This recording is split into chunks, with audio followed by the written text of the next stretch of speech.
வணக்கம். அமரர் கல்கியின் சிவகாமியின் சபதம் பாகம் 1 பூகம்பம் அத்தியாயம் 23 ராஜஹம்சம்.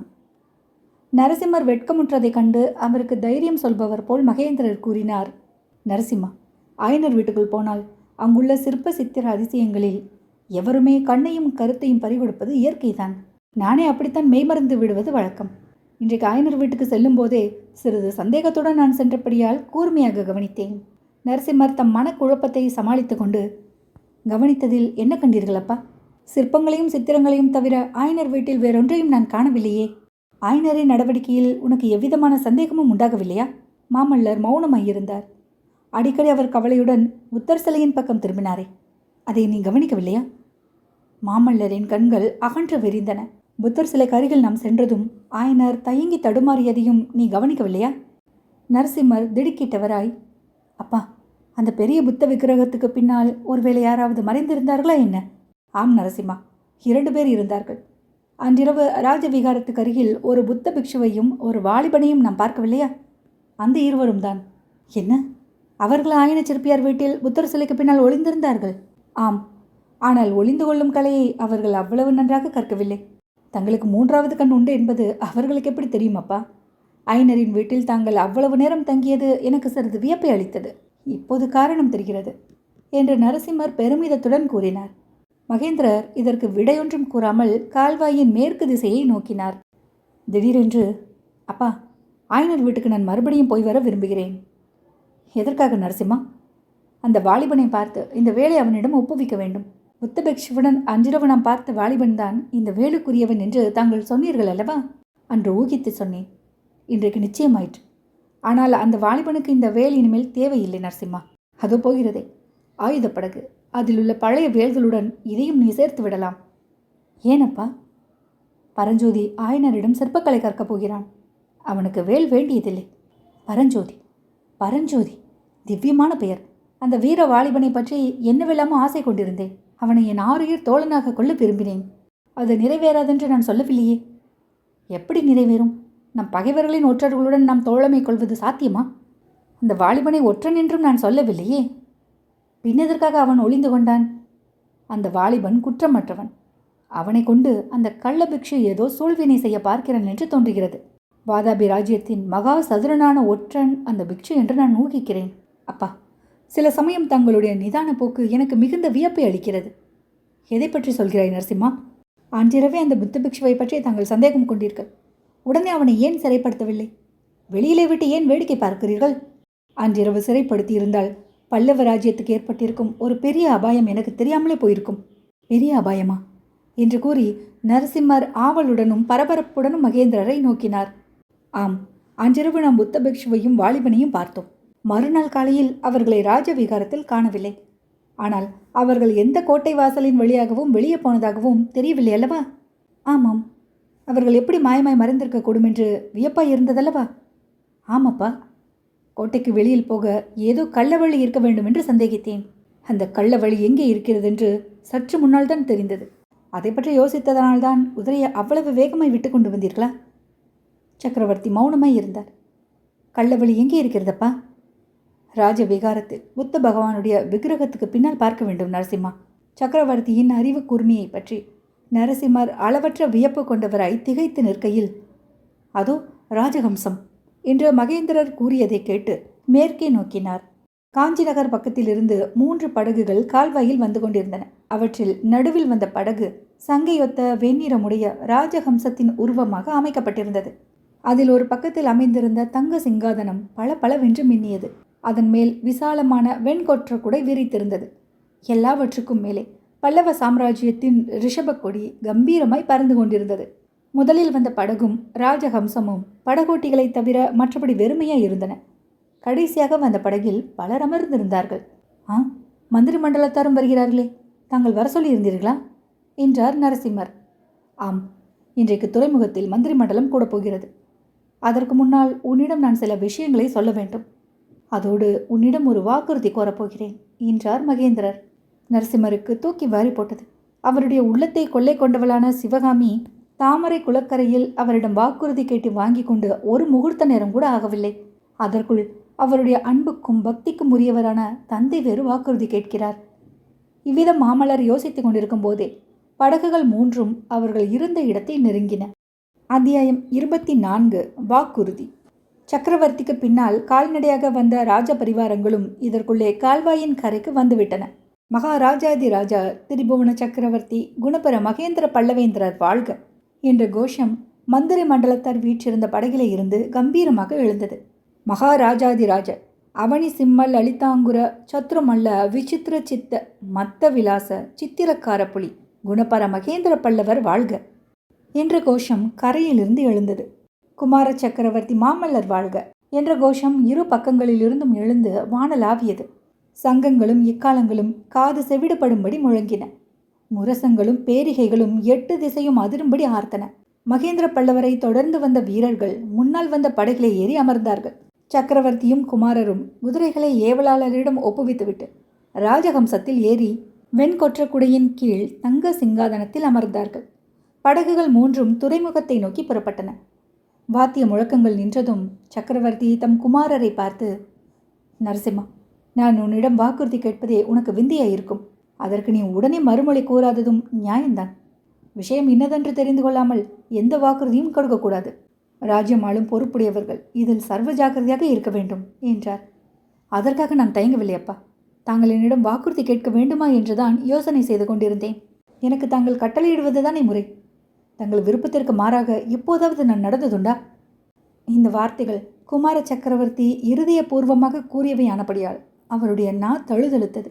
மகேந்திரரும் உணர்ச்சி மிகுதியினால் சற்று சும்மா இருந்துவிட்டு பிறகு கூறினார், பல்லவசிம்மா, நான் எவ்வளவு கசப்பான கட்டளையிட்டாலும் நீ நிறைவேற்றுவாய் என்று எனக்கு தெரியும்.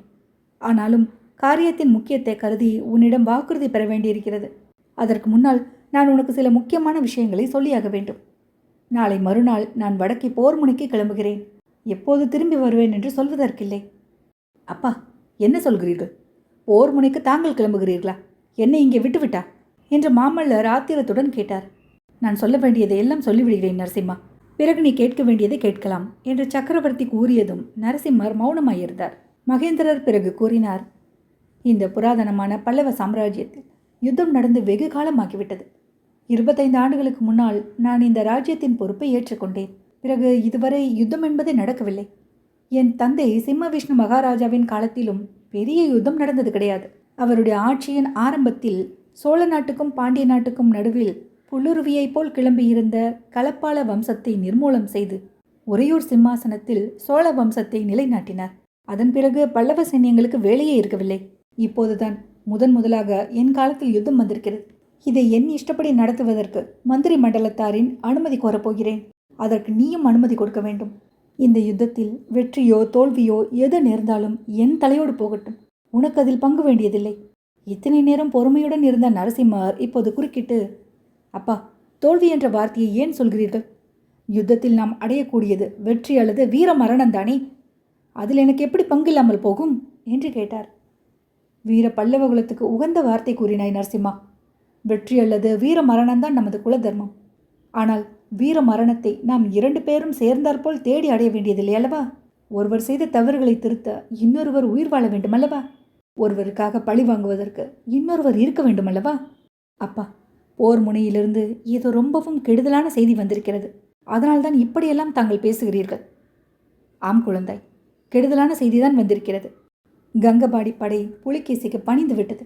வாதாபி சைன்யம் வடபெண்ணியை நோக்கி விரைந்து முன்னேறி வந்து கொண்டிருக்கிறது. இவ்வளவுதானே அப்பா? துடை நடுங்கி துர்விநீதனிடம் அது நாம் எதிர்பார்க்கக்கூடியதுதான். அதனால் என்ன? வடபெண்ணை கரையில் நமது வடக்கு மண்டல சைன்யம் அணிவகுத்து நிற்கிறதல்லவா? வேங்கியிலிருந்து என் மாமன் பெரும் படையுடன் கிளம்பி வருகிறார் அல்லவா? நரசிம்மா, வேங்கி சைன்யம் நமது உதவிக்கு வராது. புலிகேசியின் சகோதரன் விஷ்ணுவர்தனன் இன்னொரு பெரும் படையுடன் வேங்கியை நோக்கி போய்க் கொண்டிருக்கிறானாம். வாதாபி சைன்யம் அவ்வளவு பெரிதா? நான் மட்டும் ஏன் என்று மாமல்லர் ஆரம்பித்து இடையில் நிறுத்திய போது அவருடைய குரலில் ஏமாற்றம் தொனித்தது. அது என் தவறுதான் நரசிம்மா. என் வாழ்நாளில் இப்படிப்பட்ட ஒரு யுத்தம் வரும் என்று நான் எதிர்பார்க்கவில்லை. போர்க்கலையில் கவனம் செலுத்த வேண்டிய காலத்தை எல்லாம் ஆடலிலும் பாடலிலும் சிற்பத்திலும் சித்திரத்திலும் கழித்து விட்டேன். அதனால் என்னப்பா? சற்று முன்னால் ஆயனர் சொன்னாரே, உலகத்தில் எத்தனையோ சக்கரவர்த்திகள் இருந்தார்கள், மறைந்தார்கள்.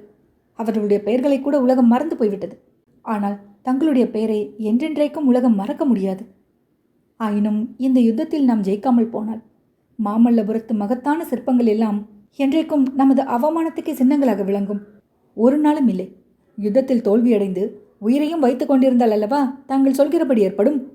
போர்க்களத்தில் புறங்காட்டி ஓடி ஒளிந்து கொள்கிறவர்களை அல்லவா உலகம் பழித்து நிந்திக்கும். வீர மரணத்துக்கு ஆயத்தமாக இருக்கும்போது அவமானத்துக்கும் பழிக்கும் நாம் ஏன் பயப்பட வேண்டும் என்று மாமல்லர் ஆத்திரத்துடன் கூறினார். முடிவில் போர்க்களத்தில் வீரமரணம் இருக்கவே இருக்கிறது. ஆனால் அதற்கு முன்னால் நம் பகைவர்களை வேரோடு அழித்து வெற்றியடையவே பார்க்க வேண்டுமல்லவா? அது அப்படி அசாத்தியமான காரியமில்லை. அவகாசம் மட்டும்தான் வேண்டும். வாதாபி மன்னன் யுத்த தந்திரத்தை நன்கு அறிந்திருக்கிறான் நரசிம்மா. ஆனாலும் முடிவில் அவனை முறியடித்து நாம் வெற்றி மாலை சூடுவோம், சந்தேகமில்லை. இதற்கு உன்னுடைய பூரண உதவி எனக்கு வேண்டும். நான் சொல்வது உனக்கு பிடித்தாலும் பிடிக்காவிட்டாலும் அதன்படி நீ நடக்க வேண்டும். நரசிம்மர் மிக்க உணர்ச்சியுடனும் உருக்கத்தோடும் தழுதழுத்த குரலில், அப்பா, என்னிடம் தாங்கள் உதவி கோர வேண்டுமா? தாங்கள் என் அன்புக்குரிய அருமை தந்தை மட்டுமல்ல, என் உடல் பொருள் ஆவிக்கு உரிமையுடைய அரசர். எனக்கு எப்பேற்பட்ட கட்டளையையும் இடுவதற்கு அதிகாரமுள்ள பல்லவ சாம்ராஜ்யத்தின் பிரதம சேனாதிபதி. எவ்வளவு கசப்பான கட்டளை வேண்டுமானாலும் இடுங்கள், நிறைவேற்ற காத்திருக்கிறேன் என்றார். மகேந்திரர் சற்று மௌனமாயிருந்தார். அப்போது கீழ் திசையில் சற்று தூரத்தில் கடற்கரை துறைமுகத்தின் காட்சி தென்பட்டது. கப்பல்களின் மேல் கம்பீரமாக பறந்த ரிஷப கொடிகள் வானத்தை மறைத்தன. சற்று தென்புறத்தில் நெடுந்தூரம் பரவி நின்ற மாமல்லபுரத்து குன்றுகள் காட்சியளித்தன. சிறிது நேரம் அந்த காட்சியில் கவனம் செலுத்தி கொண்டிருந்த மகேந்திரர் சட்டென்று நரசிம்மரின் பக்கம் திரும்பி, மாமல்லா, நாளை மறுநாள் நான் போர்க்களத்துக்கு கிளம்புகிறேன் என்று சொன்னேன் அல்லவா? போர்க்களத்திலிருந்து திரும்பி வந்து இந்த மாமல்லபுரத்தில் நாம் ஆரம்பித்த சிற்ப வேலை பூர்த்தியாவதை காண்பேன் என்ற நம்பிக்கை எனக்கு இருக்கிறது என்றார். நரசிம்மர் யோசனையாய் இருக்கவே மகேந்திரர் மேலும் கூறினார், அப்படி ஒருவேளை நான் திரும்பி வராவிட்டால் இந்த சிற்ப பணியை நீதான் தொடர்ந்து நடத்தி பூர்த்தி செய்ய வேண்டும். இந்த வாக்குறுதியைத்தானா என்னிடம் கூறினீர்கள் என்று மாமல்லர் வெடுக்கென்று கேட்டபோது அவருடைய குரலில் ஆத்திரமும் வெறுப்பும் துணித்தன. இல்லை, அதை கேட்கவில்லை. நான் ஒருவேளை போர்க்களத்திலிருந்து திரும்பி வராவிட்டால் எனக்காக நீ பழிக்கு பழி வாங்க வேண்டும். புலிகேசியின் படையெடுப்பினால் பல்லவ சாம்ராஜ்யத்துக்கு ஏற்பட்ட அவமானத்தையும் பழியையும் துடைக்க வேண்டும். அது என் கடமையாயிற்றே. கடமையை நிறைவேற்றுவதற்கு வாக்குறுதி வேண்டுமா? குமாரா, அவ்விதம் பழிக்கு பழி வாங்குவதற்காக நீ உன் உயிரை பத்திரமாய் காப்பாற்றிக் கொள்ள வேண்டும். நரசிம்மர் மௌனமாயிருந்தார். இன்னும் ஏதோ வரப்போகிறதென்று அவர் கவலையுடன் எதிர்பார்த்ததாக தோன்றியது. குழந்தாய், சென்ற 500 ஆண்டு காலமாக வாழையடி வாழையாக வந்திருக்கும் இந்த பல்லவ குலம் இனியும் நீடிப்பது உன் ஒருவனையே பொறுத்திருக்கிறது. உன்னிடம் நான் கேட்கும் வாக்குறுதி இதுதான். நான் திரும்பி வரும் வரையில், அல்லது நான் திரும்பி வரவே மாட்டேன் என்று நிச்சயமாக தெரியும் வரையில் நீ காஞ்சி கோட்டையிலேயே இருக்க வேண்டும்.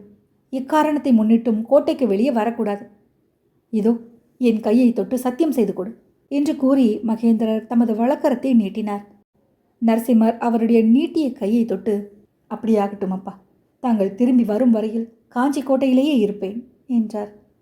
திடீரென்று தூரத்தில் சமுத்திரம் ஹோ என்ற ஆங்காரத்துடன் இறையும் பேரொளி கேட்டது. மாமல்லரின் உள்ளத்திலும் ஆர்களியின் அலைகளைப் போல் எத்தனையோ எண்ணங்கள் தோன்றி மறைந்தன. நன்றி.